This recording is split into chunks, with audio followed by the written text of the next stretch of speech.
सर्व सन्माननीय पत्रकार बंधू भगिनीचं मी मनापासून स्वागत करतो।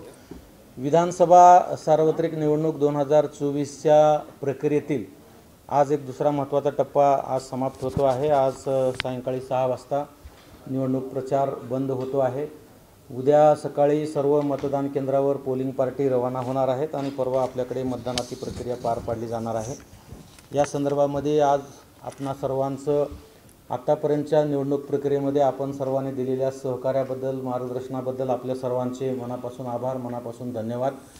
आणि आज निवडणुका घोषित झाल्यानंतर उमेदवारी अर्ज भरण्यापासूनच्या आतापर्यंतच्या प्रक्रियेमध्ये आपल्या जिल्हाभरामध्ये अतिशय शांततामय वातावरणामध्ये उमेदवारी अर्ज भरणे, मागे घेणे, छानने, चिन्ह वाटप आणि आतापर्यंतची प्रचारांची प्रक्रिया, त्याचबरोबर दुसरीकडे प्रशासकीय प्रक्रियेमध्ये इलेक्ट्रॉनिक वोटिंग मशीनचं रँडमायझेशन, ते वाटप, त्यानंतर बॅलेट पेपर तयार करणे, बॅलेट पेपर मशीनला लावणे, ते सर्व स्ट्रॉंग रूममध्ये ठेवणे, ह्या सर्व प्रक्रिया भारत निवडणूक आयोगाने नियुक्त केलेल्या निवडणूक निरीक्षकांच्या उपस्थितीमध्ये आपल्या जिल्हाभरामध्ये व्यवस्थितरित्या पार पाडलेली आहे। आता परवा 20 नोव्हेंबरला आपल्याकडे मतदान प्रक्रिया पार पाडली जाणार आहे। काही विषयाची पुनरावृत्ती होईल, काही मुद्दे पुन्हा सांगितले जातील, परंतु आवश्यकता म्हणून मी आपल्याला सांगतो। आपल्या जिल्हाभरामध्ये एकूण 3273 मतदान केंद्रावर मतदान प्रक्रिया पार पाडली जाणार आहे। यामध्ये शहरी भागामध्ये 1290 मतदान केंद्र आहेत आणि ग्रामीण भागामध्ये 1983 असे एकूण 3273 मतदान केंद्र आहेत। आणि ह्या मतदान केंद्राचे लोकेशन जे आहे ते एकूण 1652 लोकेशन आहेत। म्हणजे काही ठिकाणी 2 मतदान केंद्र आहेत, काही ठिकाणी 3 मतदान केंद्र आहेत, अशा पद्धतीनं लोकेशन 1652 आहेत। त्यामध्ये शहरी भागामध्ये 423 लोकेशन आहेत आणि ग्रामीण भागामध्ये 1229 लोकेशनवर मतदान प्रक्रिया पार पाडली जाणार आहे। त्याच्याही आणखी खोलात जाऊन आपल्याला सांगायचं असेल तर CP एरियामध्ये, पोलीस कमिशनर सरांच्या एरियामध्ये 1261 मतदान केंद्र आहेत आणि SP साहेबांच्या म्हणजे ग्रामीण कार्यक्षेत्रामध्ये 2012 मतदान केंद्र आहेत। या सर्व मतदान केंद्रावर जे अश्युअर्ड मिनिमम फॅसिलिटीज आयोगाने पुरवण्यासंदर्भात सूचना दिल्या होत्या, ज्या मिनिमम सुविधा मतदारांसाठी देण्यासंदर्भातल्या सूचना होत्या, त्या पूर्ण सुविधा आपण देण्यात आलेल्या आहेत। झोनल अधिकाऱ्यांच्या मार्फत त्याची तपासणी करून घेतलेली आहे आणि आपल्या जिल्ह्यामध्ये जे निवडणूक निरीक्षक आलेले आहेत त्यांनी पण प्रत्यक्ष तपासून याची खात्री करून घेतलेली आहे। त्यामध्ये आपण रिक्वायर्ड सुविधा सगळ्या देतो। त्याचबरोबर आपण ॲडिशनल एक मेडिकल किट सर्व मतदान केंद्रावर पुरवण्यासंदर्भातलं आम्ही नियोजन केलेलं आहे। आणि प्रत्येक लोकेशनला म्हणजे ह्या 1652 लोकेशनवर एक तरी वैद्यकीय अधिकारी किंवा कर्मचारी त्या ठिकाणी कुठल्याही मतदारांना काही त्रास झाला दुर्दैवानं किंवा कुठल्या मतदान कर्मचाऱ्यांना काही त्रास झाला तर त्याची काळजी घेण्याकरता आपण मतदान टीमच्या ठिकाणी मेडिकल किटसह वैद्यकीय कक्ष आपण निर्माण करतो आहोत। आपल्या जिल्ह्याभरामध्ये एकूण 40 क्रिटिकल मतदान केंद्र आहेत।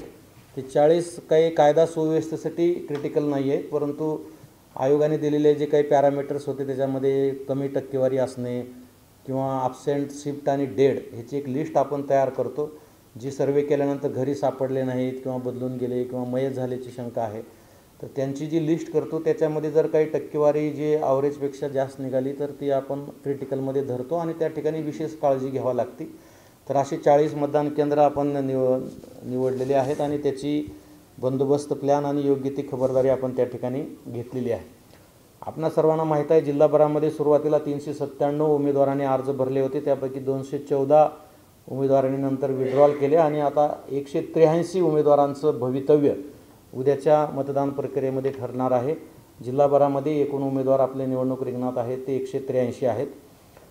या निवडणूक प्रक्रियेसाठी आपणाला जिल्हाभरामध्ये एक वैजापूर मतदारसंघ सोडला तर इतर ठिकाणी 2 BU लागणार आहेत, वैजापूरमध्ये 1 लागणार आहे। आणि यांची संख्या लक्षात घेतलं जर ते बॅलेट युनिट जे लागणार होते ते 7430 बॅलेट युनिट लागणार होते, ज्याच्यामध्ये आपण 20% राखीव धरतो।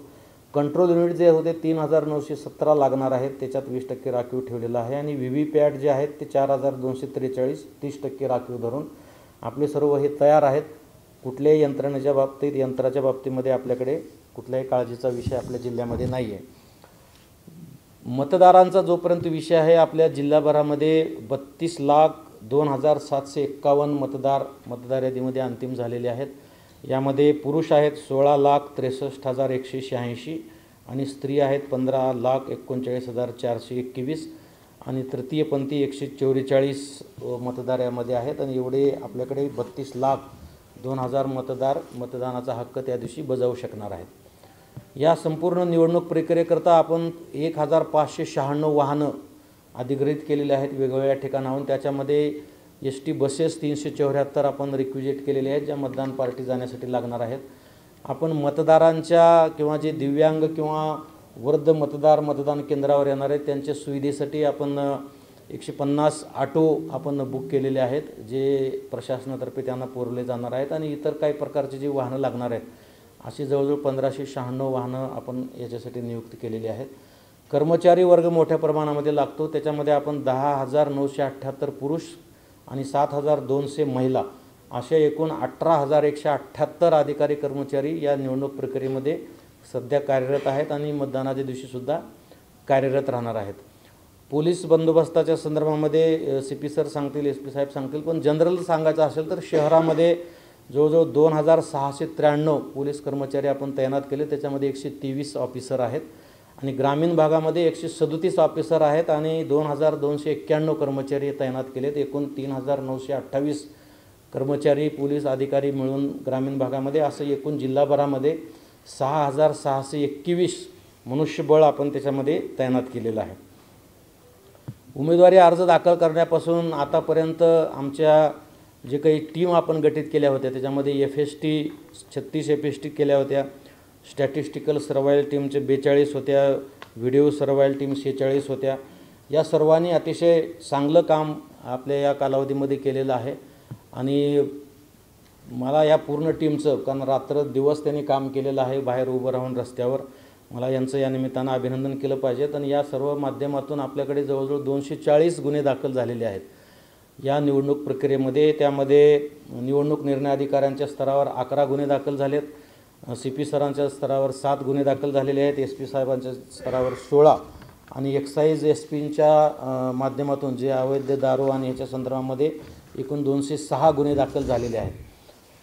3,37,506 वाहनाची तपासणी या सगळ्या आपल्या जे नाके आपण तयार केलेले होते, म्हणजे अतिशय कमी कालावधी होता, परंतु या कालावधीमध्ये वाहनाची संख्या जी आहे तपासलेल्या 337 वाहनं, 3,37,506 तपासणी केलेली आहे. जवळजवळ 29,40,00,000 सीझर आपण आपल्या जिल्ह्यामध्ये केलेलं आहे. हे एक रेकॉर्ड ब्रेक सीझर झालेलं आहे. या सगळ्या पथकाच्या माध्यमातून ही पथकाची टीम, पोलीस अधिकारी, पोलीस कर्मचारी, एक्साईजचे आणि जे काही एन्फोर्समेंट टीम आहे यांनी खूप चांगलं काम केलेलं आहे आणि आपण 29,40,00,000 सीज केलेलं आहे. ऑनलाईन प्लॅटफॉर्म लोकांसाठी उपलब्ध करून दिला होता तक्रारी करण्यासाठी. C-विजिल नावाचं ॲप आयोगाने दिलेलं होतं. त्याच्यावर 294 तक्रारी या कालावधीमध्ये प्राप्त झाल्या. त्यापैकी आपण 259 तक्रारी ह्या 100 मिनिटाच्या आत रिझॉल्व केल्या. म्हणजे रिझॉल्वेशनचं जे प्रमाण आहे हे सगळं ऑनलाईन आहे, त्यामुळे त्याचं CO ऑफिस आणि ECI ऑफिसकडून मॉनिटरिंग डेली होत, त्याच्यामध्ये विदिन टाईम रिझॉल्व केलेला आहे. काही लेखी तक्रारी वेगवेगळ्या ठिकाणी प्राप्त झाल्या होत्या. अशा 23 तक्रारी लेखी स्वरूपामध्ये आचारसंहिता भंगाच्या अनुषंगानं प्राप्त झाल्या होत्या. त्याचा आपण निपटारा 23च्या 23 निपटाऱ्याचा आपण केलेला आहे. होम वोटिंग हा फार सर्वांच्या एक उत्सुकतेचा विषय असतो. आपल्या जिल्हाभरामध्ये एकूण 4,714 फॉर्म D प्राप्त झाले होते. 12 D जे भरून घेतो आपण होम वोटिंग संदर्भामध्ये. त्यानंतर आपण या होम वोटिंगसाठी 140 टीम गठीत केल्या होत्या. त्याच्यामध्ये परत मायक्रो ऑब्झर्वर आपण 142 नेमले होते, जे की सेंट्रल गव्हर्नमेंटचे अधिकारी कर्मचारी होते आणि ऑब्झर्वरच्या डायरेक्ट नियंत्रणाखाली ते काम करत होते.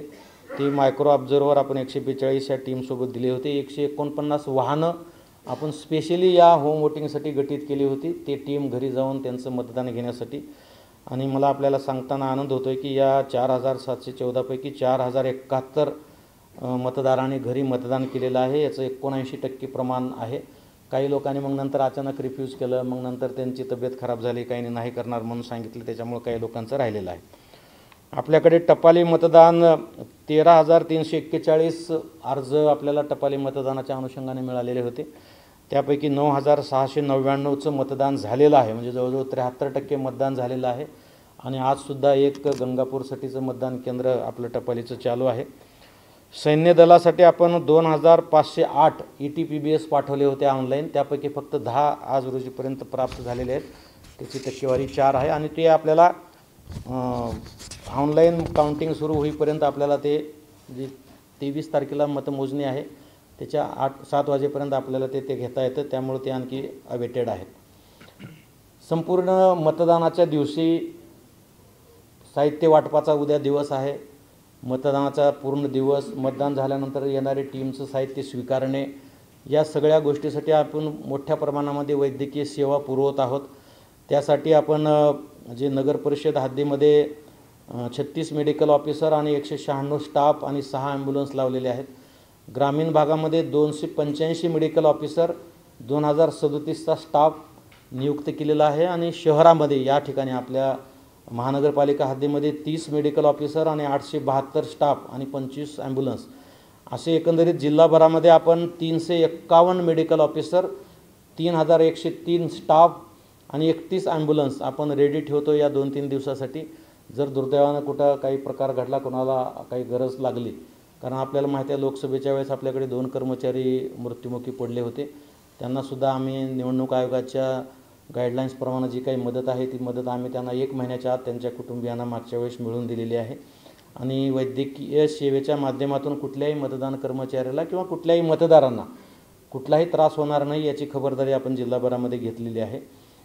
काही दिव्यांग मतदार मतदान करण्यासाठी मतदान केंद्रावर येणार आहेत, त्याच्यासाठी आम्ही 1510 व्हीलचेअरची सोय केलेली आहे. समाज कल्याण आणि जिल्हा परिषद समाज कल्याण विभागाच्या माध्यमातून हे व्हीलचेअर उपलब्ध करून दिलेले आहेत आणि जेवढे काही आपले लोकेशन्स आहेत त्या लोकेशनवर आपण हे व्हीलचेअर्स पुरवणार आहोत. आणि या सर्व माध्यमातून आतापर्यंत निवडणूक प्रक्रिया आपल्या जिल्हाभरामध्ये जे काही गुन्हे दाखल झाले, जे काही जप्ती झाल्या आणि जे काही तुरळक प्रकार सोडले, तर ओव्हरऑल पूर्णपणे ही प्रक्रिया शांततेमध्ये पार पडलेली आहे. आज आता 6 वाजता प्रचार बंद होणार आहे. उद्या सकाळी सर्व निवडणूक निर्णय अधिकाऱ्यांच्या मुख्यालयातून सर्व मतदान जी चमू आहे ती रवाना होईल. दुपारी साधारणतः 3 ते 4 वाजेपर्यंत सर्व मतदान केंद्रावर ते इस्टॅब्लिश्ड होतील आणि परवा सकाळी मतदानाला सुरुवात होईल. अशा पद्धतीनं ही सर्व मतदानच्या अनुषंगानं जी पूर्वतयारी आहे ती झालेली आहे. प्रशिक्षण झालेलं आहे. 2-2, 3-3 वेळेस आम्ही प्रशिक्षण घेतले, परीक्षा घेतलेलं आहे. आमचा प्रत्येक स्टाफ आम्ही त्यांच्या कामामध्ये परफेक्ट राहील या दृष्टिकोनातून पूर्ण प्रयत्न केलेले आहेत. आणि जिल्हाभरामध्ये निवडणूक कामकाज हे पारदर्शक राहील हा आमचा कटाक्ष राहिलेला आहे.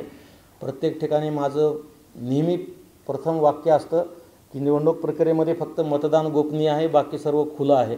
आणि त्या दृष्टिकोनातून प्रत्येक टप्प्यावर उमेदवार, पॉलिटिकल पार्टी, त्यांचे प्रतिनिधी यांच्या उपस्थितीमध्ये सर्व काम केलेलं आहे. ज्या ज्या ठिकाणी मतदान केंद्र लावले, मतदान यंत्र लावण्याची प्रक्रिया झाली, स्ट्रॉंग रूम सील झालं, ह्या सगळ्या टप्प्यावर राजकीय पक्षांचे प्रतिनिधी, उमेदवार किंवा उमेदवारांचे प्रतिनिधी त्यांना आम्ही हजर ठेवलेलं होतं आणि त्यांच्या उपस्थितीमध्येच हे सर्व कामकाज आम्ही केलेलं आहे. कुणाच्याही मनामध्ये किंतु परंतु राहणार नाही या दृष्टिकोनातून सर्व निवडणूक निर्णय अधिकारी आणि स्वतः मी DO आणि आमची सर्व यंत्रणा या दृष्टिकोनातून काम केलेली आहे. त्यामुळे कुठेही अद्याप अनुचित प्रकार किंवा आरोप प्रत्यारोपाचा प्रसंग जिल्हाभरामध्ये आला नाही. आणि ही पारदर्शक निवडणूक प्रक्रिया करण्यासाठी जी काही माहिती आहे, जी लोकांना काही इंटरेस्टेड विषय असतात, काही विषयामध्ये किंतु परंतु येण्याची शक्यता असते, अशा विषयाच्या अनुषंगानं जी माहिती आहे ती आपण सर्वांनी, इलेक्ट्रॉनिक असेल, प्रिंट मीडिया असेल, सोशल मीडियाच्या माध्यमातून असेल, त्यांनी फार चांगल्या पद्धतीनं पुरवलेली आहे. आणि तुम्ही सर्वांनी आम्हाला खूप चांगलं सहकार्य केलं, त्याबद्दल मी तुमचे मनापासून आभार मानतो. सोशल मीडियावर आमचा वॉच होता. सोशल मीडियाच्या माध्यमातून सुद्धा कुठं कुणाचे धार्मिक भावना, जातीय भावना तेढ निर्माण होईल असं कुठलंही आपल्या जिल्ह्यामध्ये प्रचार झाला नाही. त्यामुळे सुद्धा आपल्याकडे शांतता राहायला निश्चितपणे मदत झालेली आहे.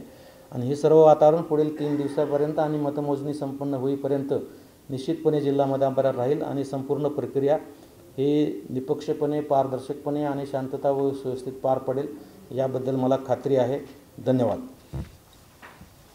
CP साहेब सांगतील.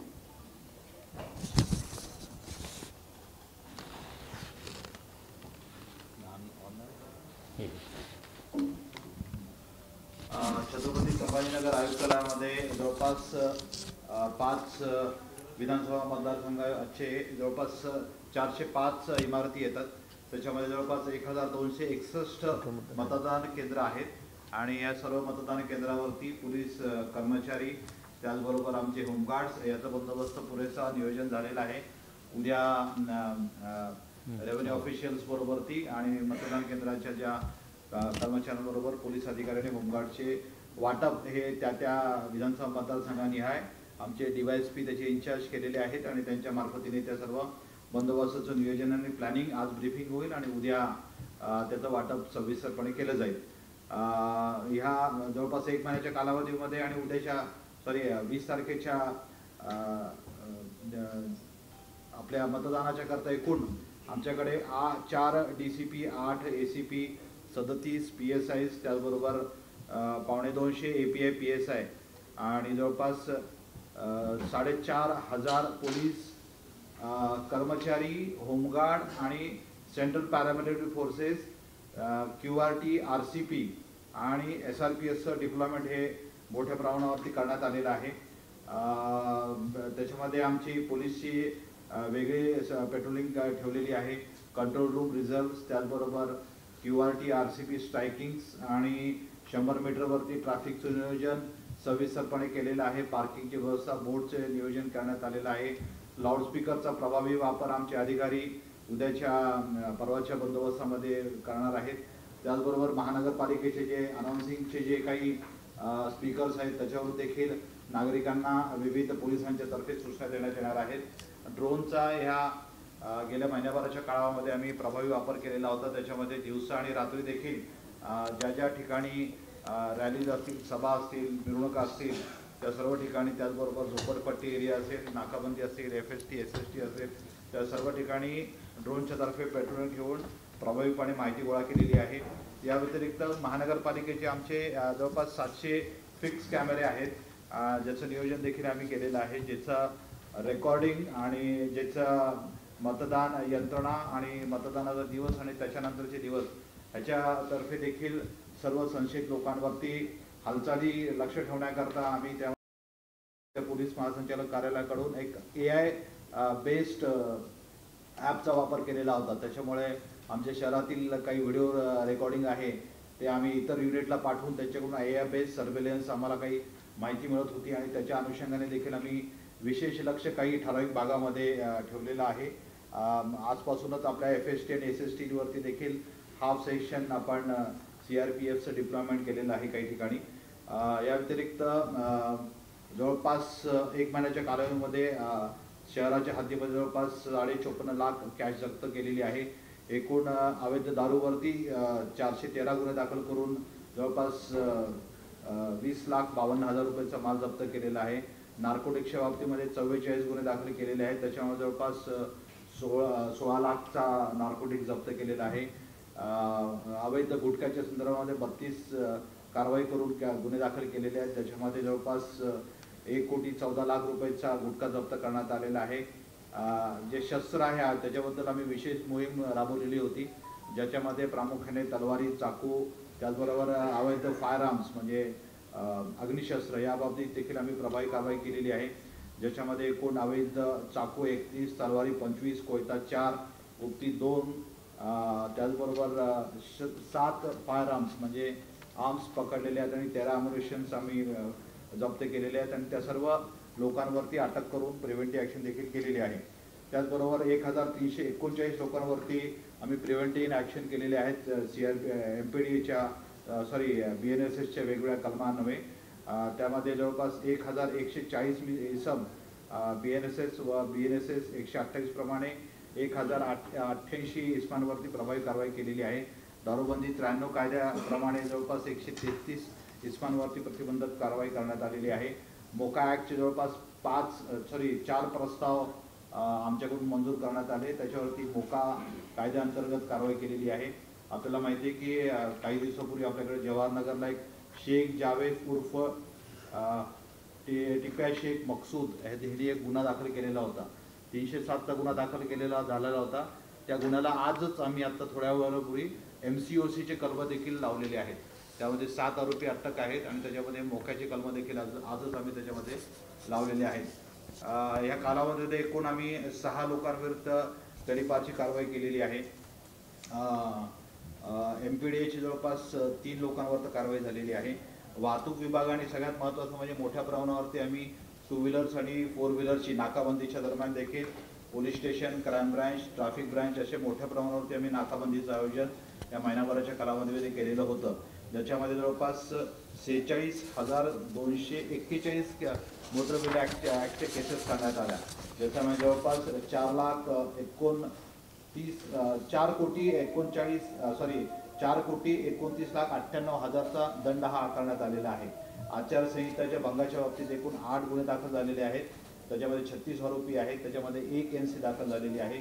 बऱ्याचशा आरोपींना आम्ही कायदेशीर नोटिसास दिलेल्या आहेत.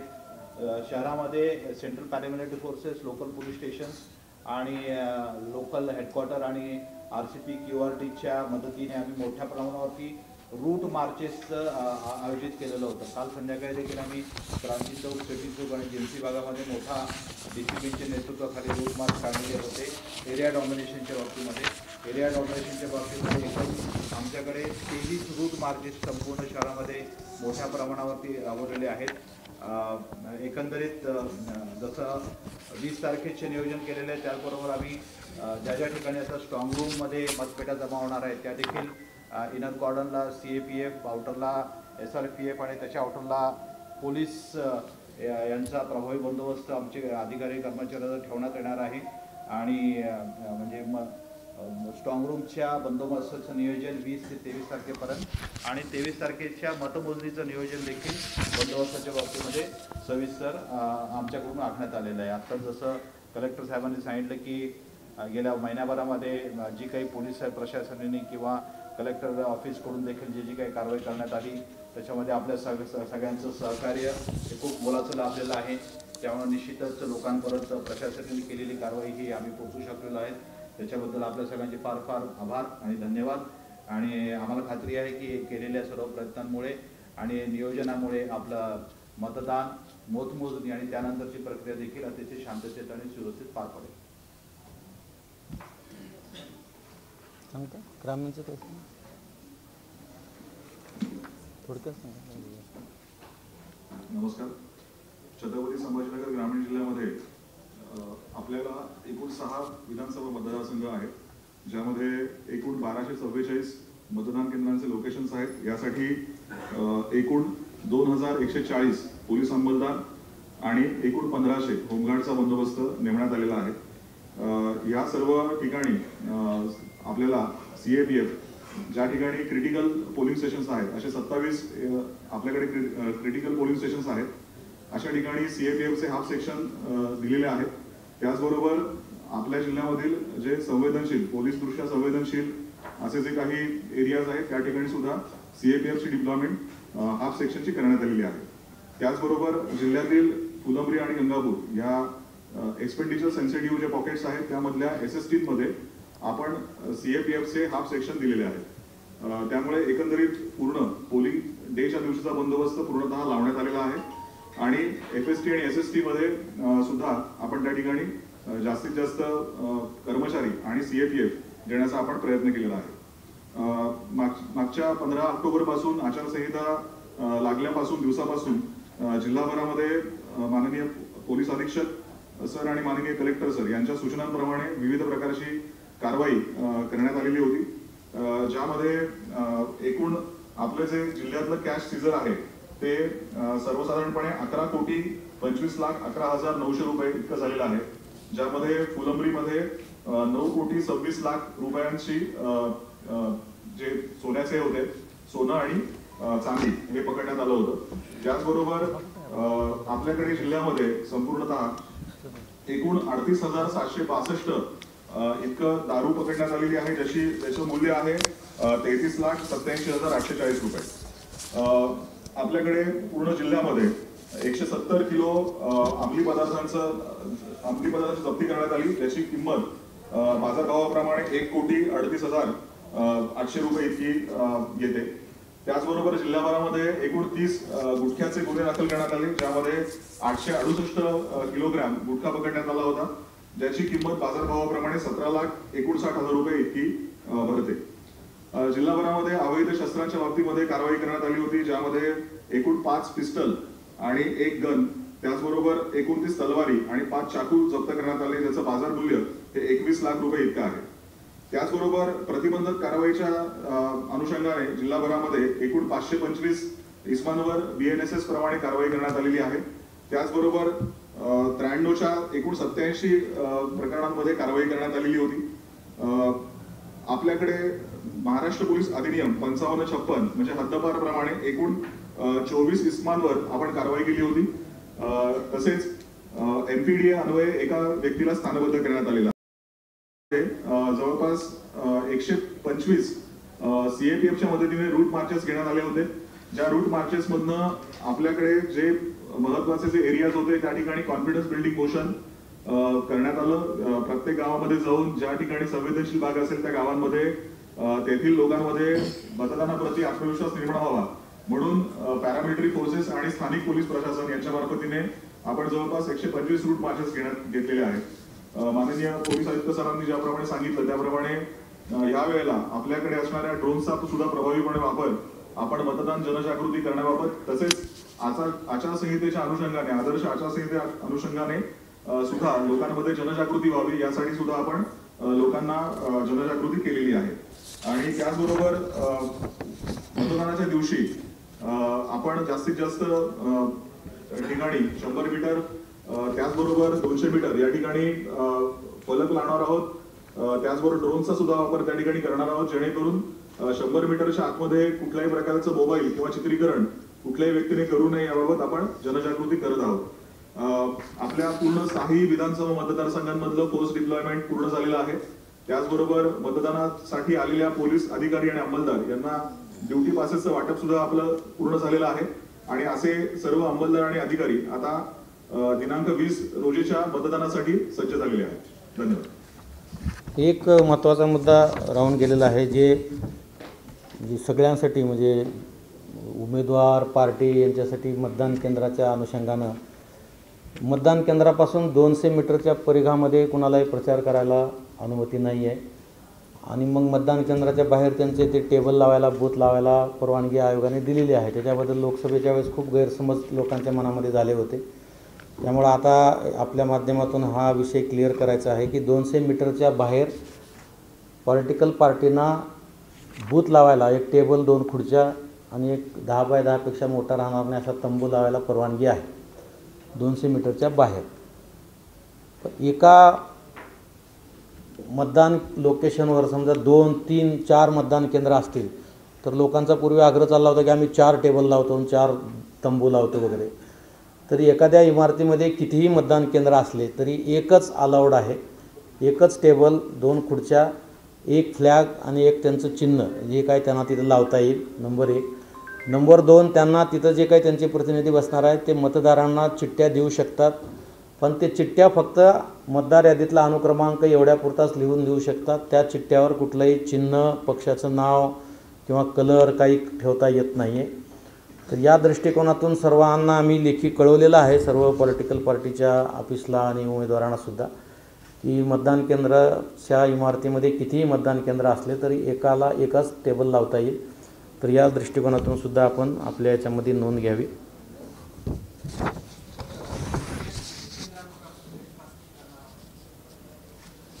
वेबकास्टिंगच्या संदर्भामध्ये शहरी भागातले 100% मतदान केंद्र आपण त्यात कव्हर करतो आहे आणि ग्रामीण भागातले 50%.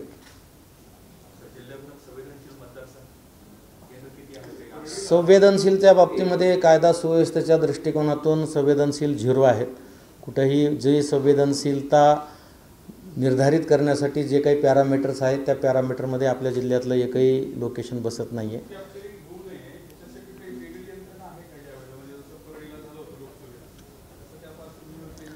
नाही, ओव्हरऑल जिथं प्रशासनाला, निवडणूक विभाग किंवा पोलीस विभागाला वाटते की थोडी सेन्सिटिव्हिटी आहे. आता जसं की आपण 40 क्रिटिकल पोलिंग स्टेशन निर्माण केलेले आहेत किंवा तिथं काही डाऊटफुल वोटर येण्याची शक्यता आहे, तर त्या ठिकाणी आपण एक्स्ट्रा बंदोबस्त दिलेला आहे. CRPFचे किंवा जे पॅरामिलिटरीचे जे फोर्स आलेला आहे त्याचा आपण त्या ठिकाणी नियुक्ती करतो आहे. तद्वतच अशा ठिकाणी असं वाटतं आहे कुठे की काही होण्याची शक्यता आहे, त्या ठिकाणी आम्ही पॅरामिलिटरीचे लोक देतो आहोत. या काळामध्ये तुम्ही रेकॉर्ड ब्रेक पैसा 19 कोटी रुपये जप्त केला आणि दारू पण जप्त केली.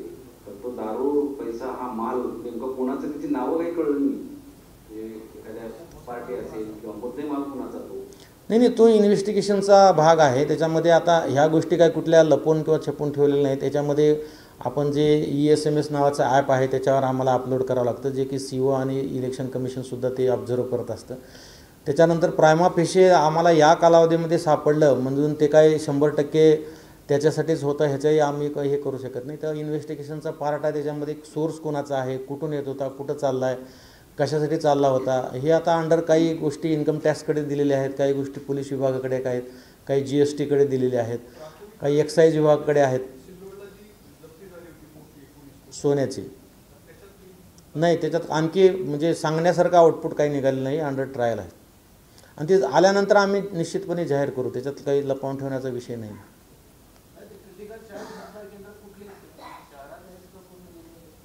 शहरी तर ग्रामीण पण आहेत.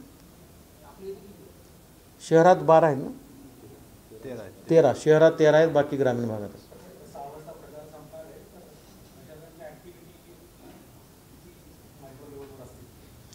नाही, आता जसं जसं मतदानाचा कालावधी जवळ येतोय तसं तसं आमच्या टीम ॲक्टिव्ह करतो आहे. आपण सगळी यंत्रणा, एन्फोर्सिंग यंत्रणा सगळ्या ॲक्टिव्ह केलेल्या आहेत. आपल्या सर्वांना माहिती आहे की जसं मतदानाचा दिवस जवळ येतो तसं तसं ॲक्टिव्हिटी पण मोठ्या प्रमाणामध्ये वाढत असतात. प्रचार बंद पडला म्हणजे प्रचार संपला आहे म्हणून आमच्या टीम शांत होणार नाहीत. उलट आम्ही प्रोॲक्टिव्हली त्यांना ॲक्टिवेट केलेलं आहे. आणि आज 6 वाजल्यानंतर, आज रात्री, उद्या पूर्ण दिवस, उद्याचा रात्रीचा दिवस आणि इवन पोल डे दिवशीसुद्धा आमचे सगळ्या ज्या फ्लाईंग स्क्वॉड आहेत, पेट्रोलिंग आम्ही वाढवलेलं आहे. काही खुफिया एजन्सी ज्या आमच्या पोलीस विभागाच्या आणि आम्ही पण काही आपल्याला मागे सांगितलं होतं की आम्ही काही इतर विभागाच्या लोकांनासुद्धा आम्ही ट्रेनिंग दिलेलं आहे आणि त्यांना पण वॉच ठेवायला सांगितलेलं आहे. ते वॉच आचारसंहितेच्या अनुषंगानं आहे, कम्युनल्सच्या संदर्भामध्ये आहे, कुठं काही चर्चा चाललेली आहे, कुठं काही करण्याच्या तयारीत आहेत. तर आम्हाला अगोदर कळाला तर प्रतिबंधात्मक आणि त्याचा खूप फायदा पण झालेला आहे. तर ह्या सगळ्या ज्या टीम आहेत ह्या आम्ही टीम ॲक्टिवेट ठेवतो आहोत आणि हे पूर्ण मतदान प्रक्रिया होईपर्यंत ॲक्टिवेट राहतील. जास्तीचा वॉच निश्चितच पोलीस CP सराकडून, SP साहेबाकडून, सगळ्याकडूनच तो मोठ्या प्रमाणामध्ये ॲक्टिवेट राहणार आहे.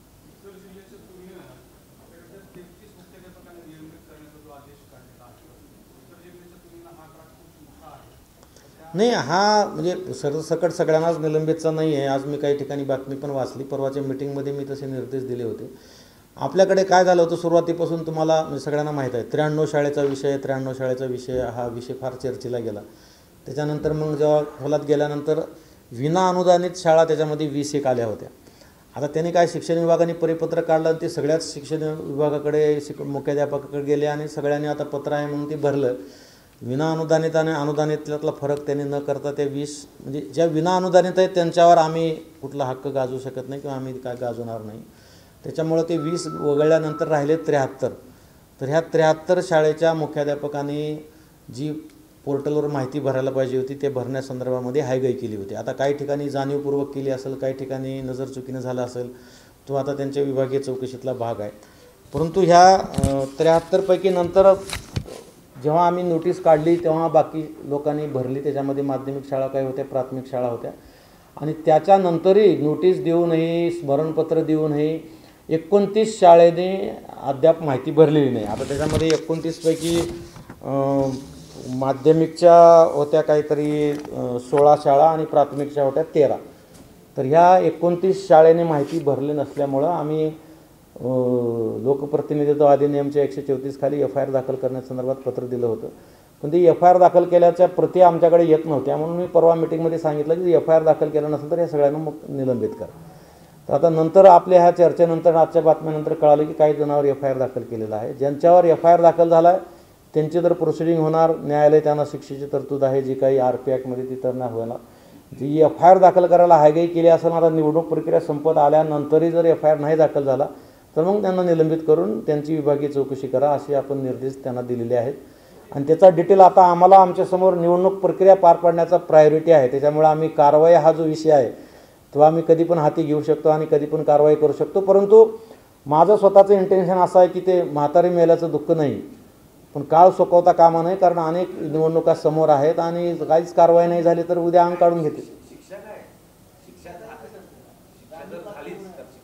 नाही, त्याच्यामध्ये कोर्ट ट्रायल होतं. 134 जे कलम आहे रिप्रेझेंटेशन ऑफ पीपल ॲक्टचं, त्याच्यामध्ये कोर्ट ट्रायल होतं. कोर्टामध्ये त्यांना सगळे प्रोसिडिंग झाल्यानंतर एक त्याच्यात द्रव्यदंडाची तरतूद आहे फक्त, म्हणजे जेल वगैरे त्याच्यात तरतूद नाही आहे. आणि त्याच्यानंतर त्याचं इन्क्रीमेंट आहे, प्रमोशन आहे, ह्या सगळ्या गोष्टी सफर होतात. कारण कोर्टाने एकदा शिक्षा दिली, न्यायालयाने 1 रुपयाची जरी शिक्षा दिली तर त्याच्या सगळ्या सेवा इफेक्टवर त्याचा इफेक्ट होत असतो. त्यामुळं नाही दोन शिक्षा कसे देणार आहे कसं, जर आम्ही त्याचा आढावा घेतोय. परंतु मी काल मीटिंगमध्ये सांगितलं तर FIR दाखल करायला तुम्ही हायगे करता तर आम्ही निलंबित करू. मी 29 निलंबित केलं तरी माझी काही अडचण राहणार नाही, मी तसे सांगितलं. ते अद्याप आणखी अहवाल आला नाही आमच्याकडे. म्हणूनच मी त्यांना म्हणलं की FIR दाखल करायला जर तुम्ही हायगे करत असाल तर सस्पेंड करा इमिडिएट.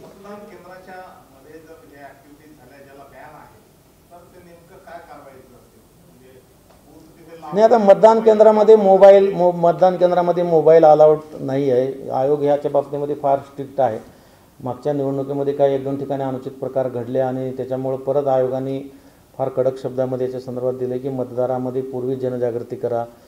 काही ठिकाणी तुमचे एकत्र कुटुंबाले असतील तर दोघं अगोदर दोघं नंतर असे पाठवा.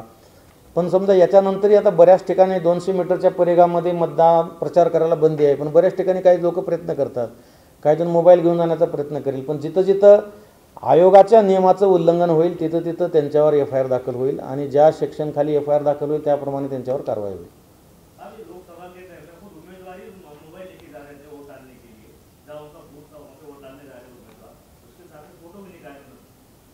नहीं, उम्मीदवार ही नहीं है. बहुत जगह पे ऐसे इंसिडेंट्स हुए हैं कि वोटर ने भी एक जाके शूटिंग किया है, कहीं पे तो EVM जलाया और उसकी शूटिंग की उन्होंने. ऐसे इंसिडेंट्स हुए हैं. इसीलिए आयोग सख्ती से अभी पेश आ रहा है कि इसके बारे में जितनी कड़क भूमिका केंद्र के पास, जो केंद्र के ऊपर जो प्रिसाइडिंग ऑफिसर है, जो पुलिस ऑफिसर है, इनके लिए इंस्ट्रक्शन जारी किए गए हैं कि जिसके लिए आयोग ने परमिशन दिया है सिर्फ उतने लोगों को ही मोबाइल अलाउड है. उद्या जेव्हा आता हे साहित्य स्वीकृती होईल तेव्हा एक शेवटचं 3रं ट्रेनिंग होतं. जेव्हा उद्या सगळ्या आज रँडमायझेशन, आज आम्ही सकाळी 8 वाजता निवडणूक निरीक्षक सगळे उपस्थित होते. सकाळी 8 वाजता आम्ही कर्मचाऱ्याचं रँडमायझेशन केलं. म्हणजे आजपर्यंत आम्हालाही माहीत नव्हतं कुठला पोलिंग अधिकारी कुठल्या मतदान केंद्रावर चालला आहे. त्याचं 3rd रँडमायझेशन ज्याला म्हणतो आपण, ते आज सकाळी 8 वाजता निवडणूक निरीक्षक सगळेच निरीक्षक हजर होते. त्यांच्या उपस्थितीमध्ये आपण केलं आहे आणि आज आम्ही त्यांना संध्याकाळपर्यंत आरोना हे पाठवून देतो सीलबंद लिफाफ्यामध्ये.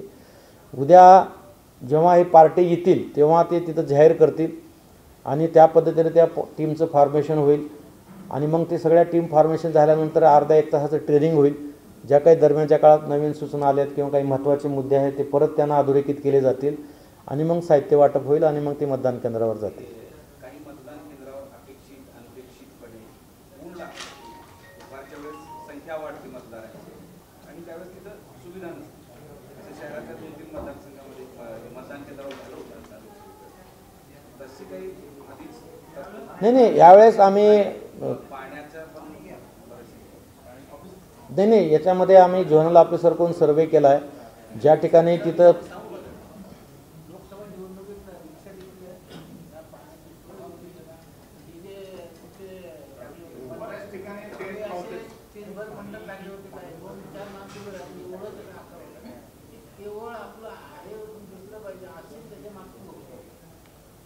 नाही आता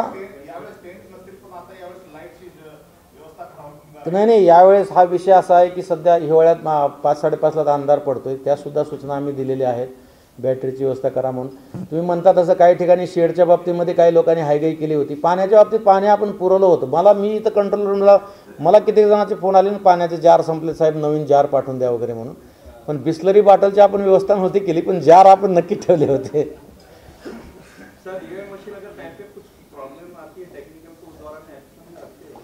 अभी जो क्या है, जोनल ऑफिसर है हमारे, एक जोनल ऑफिसर की तरफ जुरिडिक्शन में 8-10 पोलिंग स्टेशन है. ये जोनल ऑफिसर दिन भर घूमते रहते हैं. तो ये जोनल ऑफिसर के गाड़ी में हम मशीन रखते हैं, जो रिजर्व मशीन है जो तैयार करके रखी गई है, वो लेके घूमते हैं. और हमारा असेसमेंट ऐसा है कि कहीं भी अगर दुर्भाग्य से कोई मशीन में कुछ बिगाड़ आ जाता है तो 5 से 10 मिनट के अंदर वहाँ वो आदमी मशीन लेके पहुँच जाएगा, कोई तकलीफ नहीं. और वैसे भी ट्रेनिंग और मशीन के बारे में हमने इतने केयर टेकन किया है कि लोकसभा में कि इतना बड़ा ज्यूरिडिक्शन होने के बाद 6-7 जगह पे मशीन का प्रॉब्लम आया था। तो मुझे लगता है कि असेंबली इलेक्शन में कोई ज़्यादा प्रॉब्लम नहीं आएगा। अगर समझो आग भी गया तो हमारी तयारी है। सर काही ठिकाणी मतदानाची आकडेवारी वाढावी तुम्ही त्यासाठी प्रयत्न करतायत, मात्र तरी सुद्धा काही जर मतदानावर बहिष्कार टाकणार असे काही भूमिकेवर ठाम आहेत, त्यांच्यासाठी काय करणार? नाही आता जेव्हा जेव्हा निवडणुका येतात तेव्हा बहिष्कार टाकण्याच्या निवेदनं किंवा तक्रारी येत असतात, पण यावेळेस एक ग्रामीण भागातून सोयगाव तालुक्यातली आली होती। आम्ही इमिडिएट बातमी वाचल्याबरोबर आमचे अधिकारी जाऊन त्यांचं ते विड्रॉल मागे घेतलं।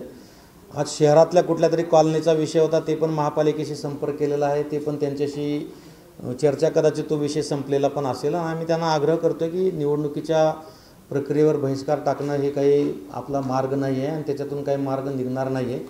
त्यामुळे तुम्ही मतदान करा हे आम्ही आवाहन करतोय। स्वीपच्या माध्यमातून आपण जिल्हाभरामध्ये खूप मोठ्या प्रमाणामध्ये कार्यक्रम घेतलेत मतदानाची टक्केवारी वाढावी म्हणून। विशेषतः युवा मतदार आणि महिला मतदार याच्यावर लक्ष केंद्रित केलेलं आहे, कारण आपल्या मतदार यादीचं जर आपण अवलोकन केलं तर 50% महिला मतदार आहेत आणि महिला मतदानाची टक्केवारी अतिशय चिंतनीय आहे। एका बाजूने महिला सक्षमीकरण करण्यासाठी अनेक उपाययोजना मोठ्या प्रमाणामध्ये सगळ्या ठिकाणी चालू असताना महिलांनी मतदान न करणं हे भविष्यासाठी चांगली गोष्ट नाही आहे। त्यामुळे आम्ही जिल्हाभरामध्ये महिलांच्या मतदार जागृतीचे मोठे कार्यक्रम घेतलेत आणि महाविद्यालयामध्ये युवा संवाद आणि व्यक्तिमत्व विकास कार्यशाळा या नावाखाली जवळजवळ 10 महाविद्यालयात मी स्वतः गेलो होतो आणि युवकांना प्रेरित केले। आणि आपल्या मतदार यादीचं अवलोकन केलं असताना सुद्धा आपल्या लक्षात येईल की आपण सातत्यानं 6-7 महिन्यापासून हे कार्यक्रम घेतल्यामुळं नवीन मतदारांची संख्या बऱ्यापैकी वाढलेली आहे आणि निश्चितपणे ते सर्व मतदान करतील आणि या विधानसभा मतदान के प्रक्रियेमध्ये निश्चितपणे भरघोस मतदान होईल।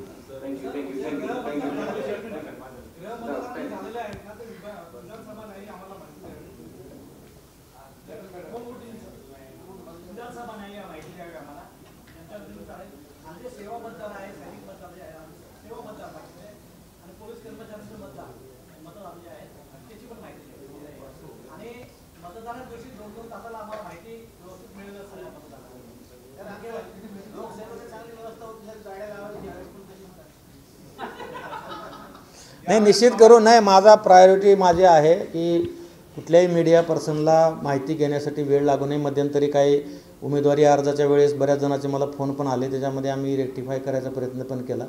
आता मतदानाची 2-2 तासाची टक्केवारी आणि मतमोजणीच्या दिवशीसुद्धा प्रत्येक राऊंडची माहिती इझिली तुम्हापर्यंत मिळण्यासाठी काय स्ट्रॅटेजी अवलंबवता येईल मी DIO साहेबांशी चर्चा करून DIO साहेब म्हणतील ते पूर्व दिशा।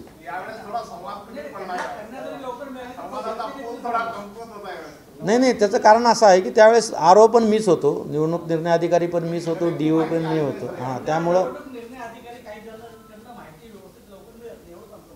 ते आहे माझ्या कानावर आलेले, त्याच्यामुळे मी आता 5 वाजता परत ROची विशी ठेवलेली आहे, त्याच्यामध्ये हा सुद्धा मी मुद्दा ठेवलेला आहे की जी काही माहिती आहे ती द्यायची, कारण माहिती लपवून ठेवायची नाही आहे, झाकून ठेवायची नाही, मग कशाला वेळ करायचं, जे आहे ते जसं सगळ्यांचा बंदोबस्त करतात तसं पत्रकारांची बंदोबस्त करा।